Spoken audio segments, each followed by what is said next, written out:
This week on the Digital Coffee, there is no news. We're not talking about news. Instead, we're looking at digital marketing predictions for 2021. What's going to happen? What's going to change?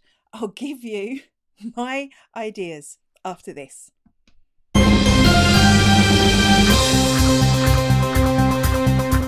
Good morning, and welcome. I just have to get my comments on the screen because I don't have them here because I've been messing with stuff.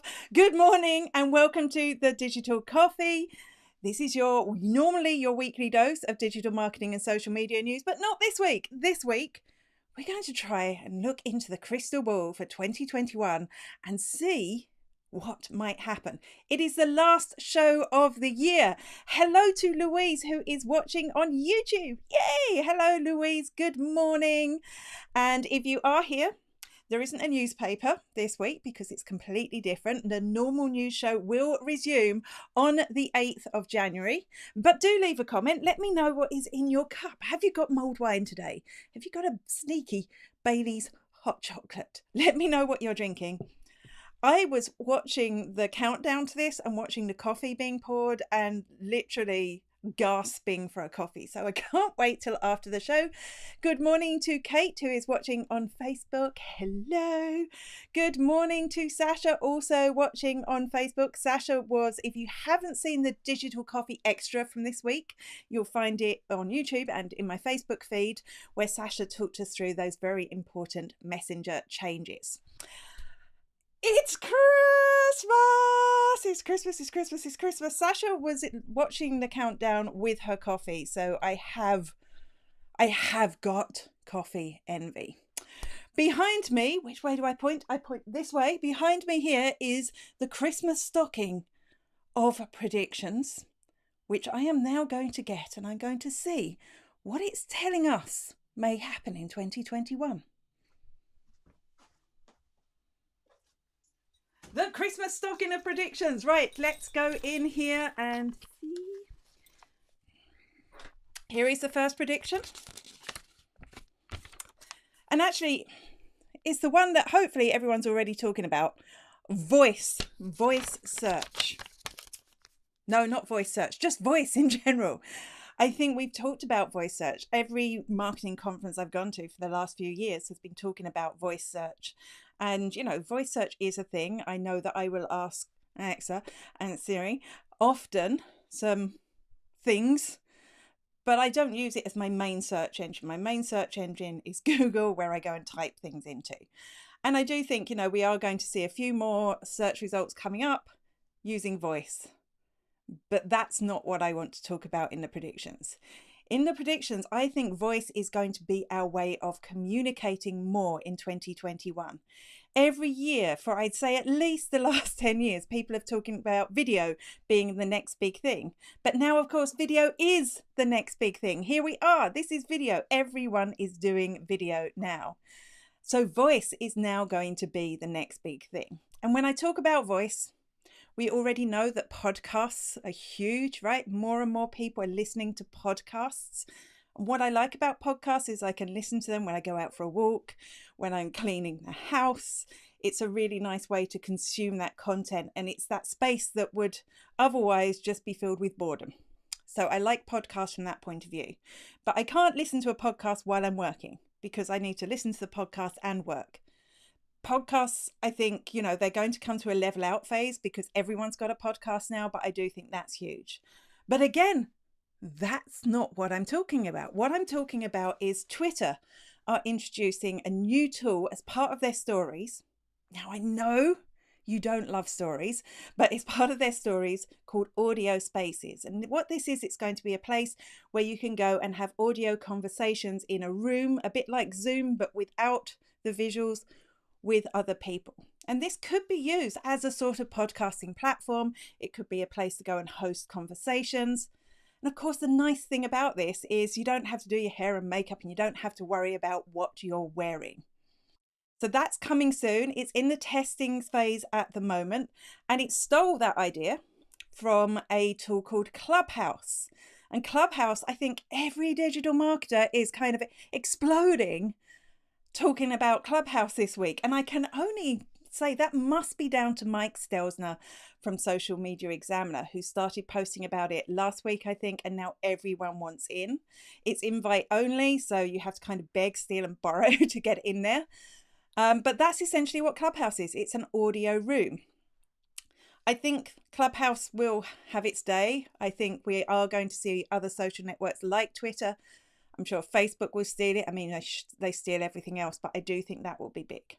But that's not all for voice. No, we've got search. We've got these audio rooms. We've got podcasts. Remember this year, Twitter launched audio tweets. So you can now tweet audio and it has kind of a little visual representation that comes up. So this is a very handy way for people who can't type. I mean, I can type really well on a computer. I'm a touch typer. But when it comes to the phone, I'm a disaster. So actually, if I wanted to tweet something, it might be a lot quicker for me to send an audio tweet. We're going to have to see how they work out. Do people actually pay attention to them? Because there's a problem with audio that I'll talk about in a minute. Then there's voice messaging. A lot of people are doing that on WhatsApp already. We've seen that Twitter are bringing this in. We can possibly already do it on Facebook. I know you can do it on LinkedIn. So that audio messaging could be powerful if you are a brand, because people will be able to hear the voice of the customer service representative or the person they're talking to, which will build that extra level of trust, I think, in there. But one warning about voice: don't babble. Get to the point. I don't know if it's just me, because I'm the same on the phone. When somebody, I'm getting better, but when somebody phones me, I want them to tell me why they phoned me straight away. You know, I don't want to do that nicety thing for 5 minutes.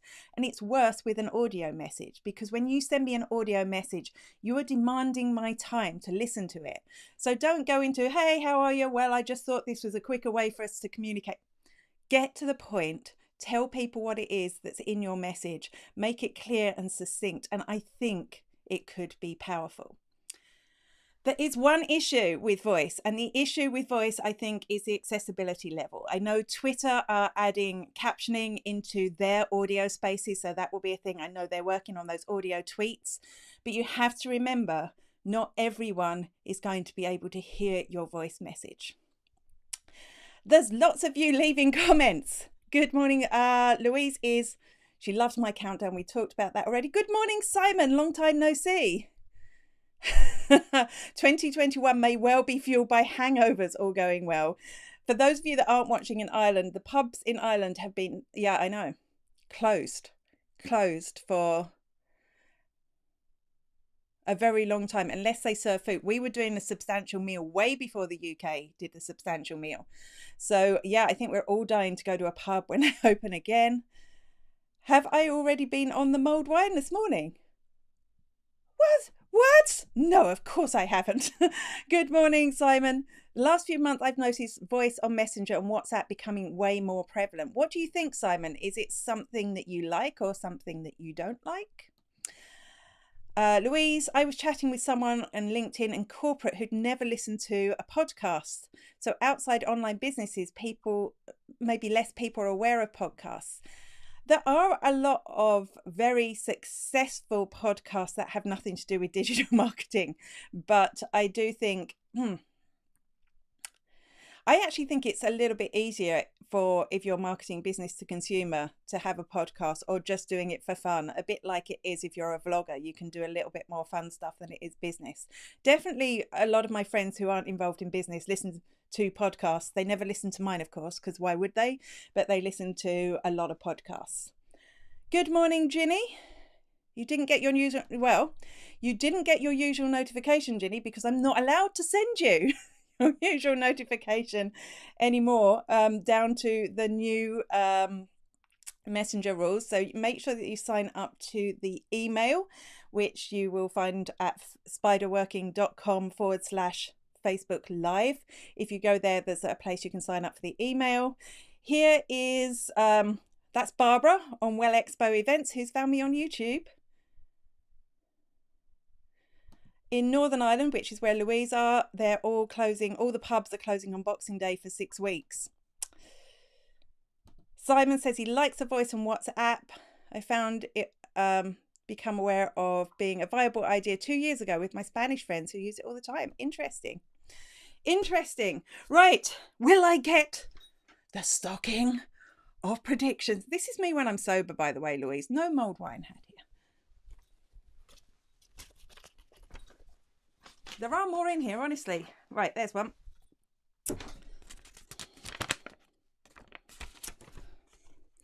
Walled off networks. And after I wrote this, I thought, what I really should have said, and you've heard me say this during the year, the WeChatification of Facebook.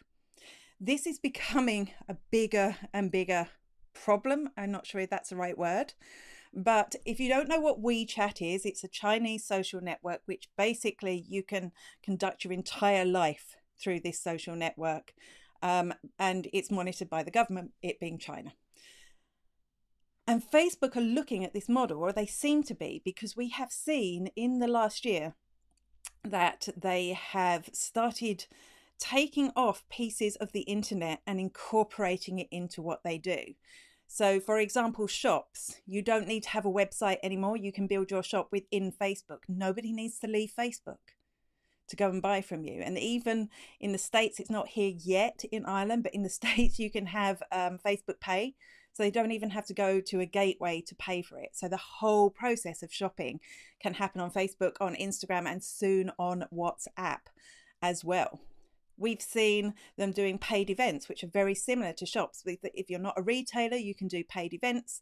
You can set them up through Facebook. You can sell tickets through Facebook, and then you can run them through Facebook Live on Facebook.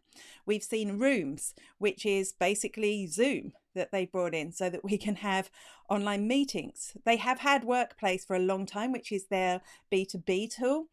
And that would be where companies would network together. So a lot of those tools will be used within there. We've got messaging. I mean, they've pretty much got messaging, right? They've got Messenger and they've got WhatsApp and they've got Instagram Direct. And this just grows the whole time. And I see that this could, barring one thing, it could keep growing. And I find it really scary. I do not want my entire life to have to go through Facebook. I like the open World Wide Web where I can go and look for things and find new experiences that isn't necessarily down to one specific company. It may not happen. They may put a stop to this, because we know in the US at the moment, the FTC, which I think stands for maybe Fair Trade Commission, I don't know what it really stands for. They've taken them to court to try and break up Facebook, to try and say that you can't have WhatsApp and you can't have Instagram, so it doesn't become a monopoly. And that would actually be a good thing. I know in some countries in the world, when you get a phone, it's preloaded with Facebook, and that is what people think the internet is. And I don't look forward to a world where the internet is Facebook. Now I feel a little bit sad. Ginny says she'd love to go to a party. Yeah, me too, me too. Here's Simon. I know of 2 companies who rely on WeChat for their international business with Chinese clients. If Facebook can harness such power, they're going to explode as a business tool. Yeah, I just really hope they don't. I really hope they don't. Sylvia is drinking coffee. Oh, I so want a cup of coffee. Soon I shall have a cup of coffee. Right, time to go into the Christmas stocking of predictions once more.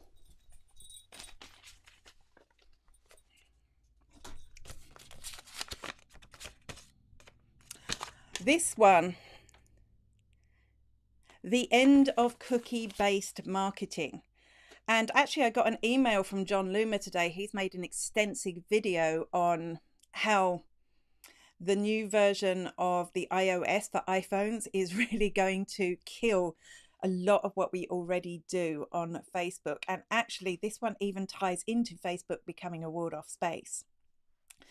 We have seen in the last year or so that a lot of companies are cracking down on privacy, which is probably a good thing. And cookies are things like your Google Analytics code, your Facebook pixel code that sit on your website. And when someone visits, it registers a certain number of things. And that allows us to see Is our website successful? We can see how people pass through our website. You know, Google Analytics is an amazing tool for analyzing your campaigns. We've also, for the Facebook Pixel, there's a cat coming into the room now. For Facebook Pixel, we can understand if our Facebook ads are working. So that's really important. But browsers, starting with some lesser known browsers, then with Firefox, have started blocking cookies by default. So when someone visits your site from one of these browsers, it won't register that they've been there. I know Chrome is introducing this too, but more worryingly, because we know so many people visit from mobile devices, is the iOS update that is totally going to block these cookies. And what this means is we're going to have to find a new way to measure the success of our campaigns in the future. There are companies, because this isn't, I'm not smart, other people know this is happening. There are companies already dealing with this. For example, there's a new version or it's more like an add-on to your existing Google Analytics, which is powered by AI, which will be able to identify trends and things that, even though it can't be specific about your users, it will be able to give you data based on their artificial intelligence that will continue to learn about the people who visit your site and all the sites that run Google Analytics. How that works, you know, AI is beyond me, but it is good news that there are companies working on this, not just Google. We also need to take it into account ourselves about how we put measurement campaigns together. I don't think this is an excuse to give your life to Facebook, because we've seen so many people lose their Facebook ad accounts and their Facebook pages recently that, you know, that is too dangerous a thing to do. We just need to work out a way that this can still be measured. And it may not be so accurate, but also maybe we will find a way to evolve our marketing that will be more interesting. Kate says, will this affect affiliate marketing? I don't think so. I couldn't be 100% sure, but I don't think so, because affiliate marketing usually works by a specific link that you post, and that link will still be posted. The other end, where they buy the thing, won't be, they should be able to see that they clicked that link because it will appear in, yeah. I think it will still work is my answer, but I can't be 100% sure. Sylvia's saying, ouch, yeah, the end of cookie-based marketing. I mean, this isn't something that should be a surprise. It's been on the cards for a while. I've now got two cats in the room, and one of them has just sat on the Christmas stocking of predictions. Excuse me, Bilky. Excuse me. Here, I'm honest, it's true. Look, here she is. She's got the stocking. I usually close doors so they can't get in, but I forgot to do that this week. There's another one behind me as well. Right. My fourth prediction.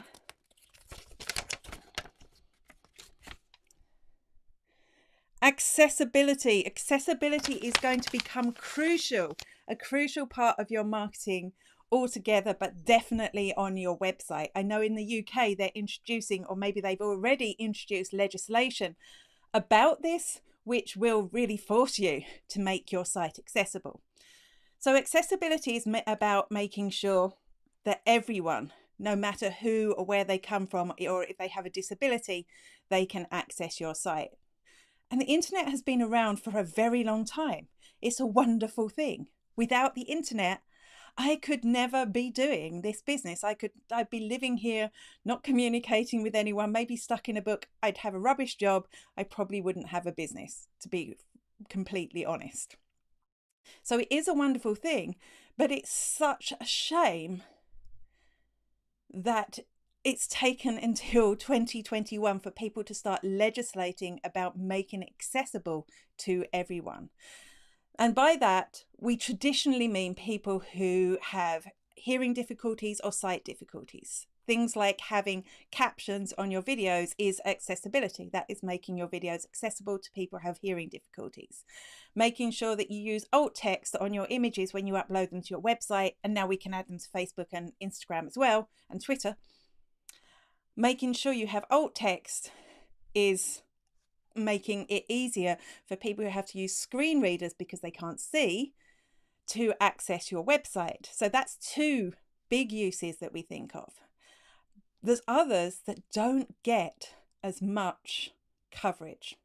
The first one we talked about, I think 2 weeks ago, when we talked about TikTok, which were looking at adding tools that meant that people who have epilepsy wouldn't be triggered by a TikTok video, wouldn't be triggered into a seizure by a TikTok video. And they're adding tools to ensure that doesn't happen. So that's another sort of accessibility. And then there's people with dyslexia, who there are dyslexia friendly fonts that you could use, or even have a button that they could click so that it's easier for them to read your website. There's a tool I use called Natural Reader, which actually will read out text to you, that has a dyslexic font built into it, which I think is brilliant. As someone who is very mildly dyslexic myself, I find that can help me read, particularly if I'm very tired. So we're going to need to look at these a lot more. The specialists out there, if you're worried about your website, if you are getting your website redeveloped now, definitely go to someone to advise you on the accessibility of your website. And it's going to make the World Wide Web a better place. And it will mean for businesses, from a selfish point of view, that you'll be able to reach more potential customers. Hello, Joanne. Such a cute cat. A bonus guest star for my viewers this morning. Yeah, and she was actually, when I lifted her up, the sock came with her. Rachel, hello, Rachel. Rachel says, I predict a cat will be the star of the coffee morning. Yes, I would have them here more, but they're very disruptive. Simon says, the age of comic sadness is nigh. Yeah, let's get rid of that as soon as possible. Okay, that is my predictions. Don't go away though, because Lee, who I know can't watch live today because she's on another call, but Lee asked, would I go over my predictions from last year and see what happened? I haven't looked at them, so this is a little bit scary. How wrong or right was I? So there were also 4 trends last year. Number 1 was think engagement, because marketing is becoming more personalized. And I think even without COVID-19, we would have seen that happening. But I think now people are wanting to buy from small businesses. So actually talking to people and putting yourself out there and being personalized and being real is even more important than it was last year. So I'm giving myself a tick for that one. Email marketing. I predicted that small and medium-sized businesses would use email marketing more. And you know what? I don't think they are, but I still think they should be. Number 3, the rise of Twitter. I'm missing, right? There is only 3 predictions last year. The rise of Twitter. And Twitter are still adding tools and features at a frightening rate. And I know they have seen a little bit of an uptick. I don't think it's quite as big as I predicted, but I do think they're solidly going to keep growing if they keep innovating in the way they have. One more thing before I go. So I did get 2 out of 3 right. Yeah, 1.5 out of 3 right. One more thing before I go. I am running a challenge in the new year. So if you are a business who is having some success with your digital marketing, but you feel like maybe it's just a whole lot of different bits and pieces that you're doing, you're not sure which bit is working, which bit isn't, or even if you just want to take a fresh look at your digital marketing in 2021, I am running a challenge which are all welcome to join. It's a 5-day challenge. You can sign up over at spiderworking.com/maximum. I'll put the link underneath when I finish the show, which this is the end of the show. Thank you so much for all of you for watching this Christmas special. I will be back with a regular news show on the 8th of January. I'm taking 2 weeks off. I am going to lie on my couch. I am going to sleep, I'm going to read, and I'm going to watch films. I hope you're having time off too. Have a wonderful Christmas. There is Lee. Look, Lee's here. Lee, you just missed your shout out. So have a wonderful break, and I will see you in the new year. Bye-bye.